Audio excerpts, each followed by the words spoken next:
my name's Marley, and today I'm going to be presenting my family assessment presentation on the Johnson family. I just want to start by explaining a little bit about the Johnson family and showing you their family composition table. So first, the Johnsons are a 4-member nuclear family from Coyol, Louisiana in the United States. They identify as a white family and speak a primary language of English. They were all born and raised in Coyol and currently live there. They follow traditional American values and traditions. They are a part of the Catholic and Baptist religions and attend church once a week.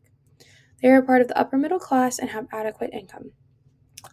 I utilized my theory for this assessment by observing the way the family spoke to each other and acted towards each other, as well as observing the pictures from their family at different church services. As you can see on this slide, this is just a family composition table for the Johnson family.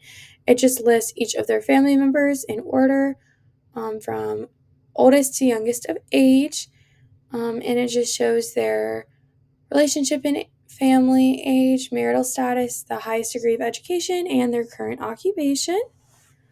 Next, we're just going to move on to the family genogram. So this is the Johnson family genogram. As you can see, it lists the parents of both Daniel and Mary Lee, as well as their family history and what they've been diagnosed with. So as we can see to the left, this is just Daniel's parents, Amanda and Jeffrey.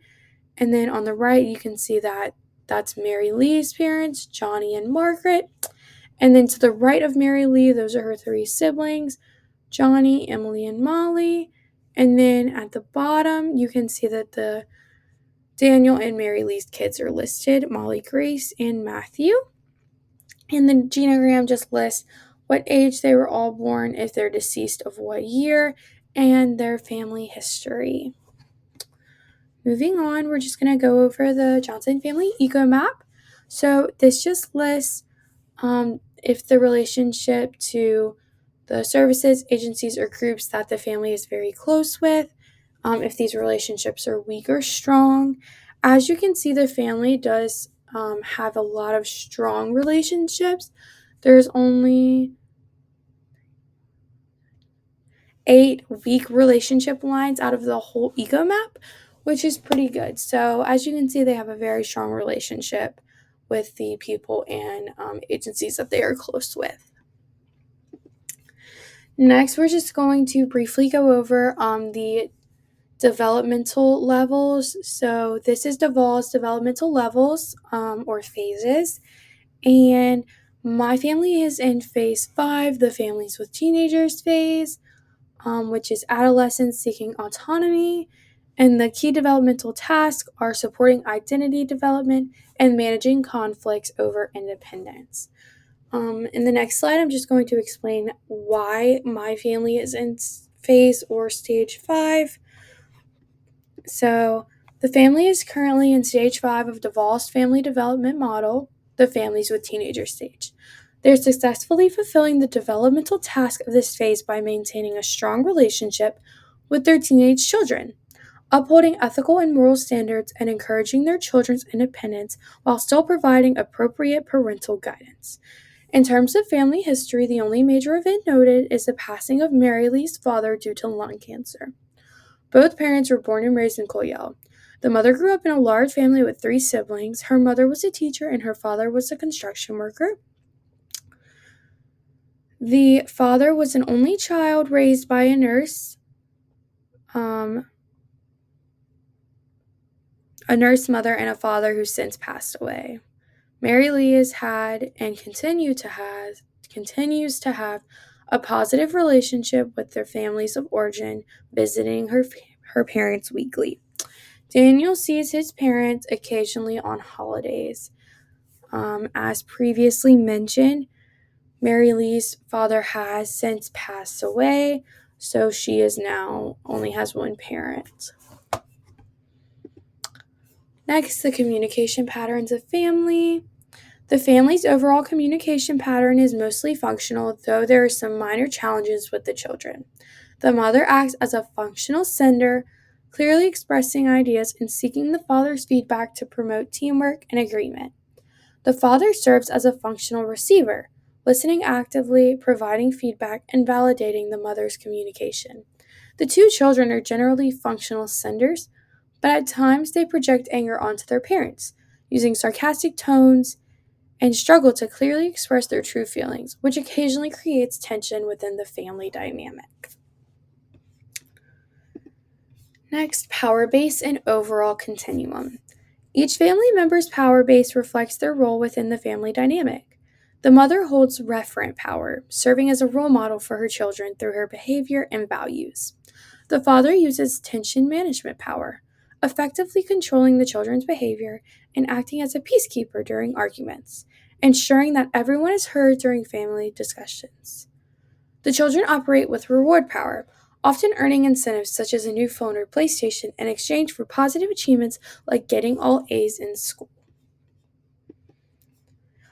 Role structure. Each family member holds both formal and informal roles within the household. Formally, the mother serves as the provider role, ensuring the family's material and financial needs are met, while the father takes on a therapeutic role, helping manage emotions and supporting the family's emotional well being. Both the daughter and son fulfill a recreational role, contributing fun and leisure to the family dynamic. Informally, the mother acts as an encourager role, offering emotional support and motivation, while the father serves as a harmonizer role, working to ease tensions and maintain family peace.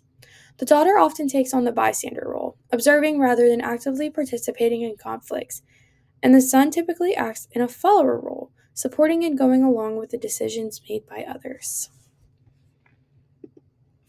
Next, we're just going to talk about some of the family values that the family has. The family places strong value on work ethic, education, quality of life, and health maintenance, and the importance of action and responsibility, or doing. As a religious family, they share a unified belief system grounded in the Bible, which helps them avoid major value conflicts. Their shared faith fosters harmony and alignment in their daily lives and decision making. Communication and emotional support are strong. The family meets psychosocial needs through daily family dinners and weekly gatherings with extended family. In terms of child rearing practices, the parents focus on education and communication rather than punishment when addressing behavior issues.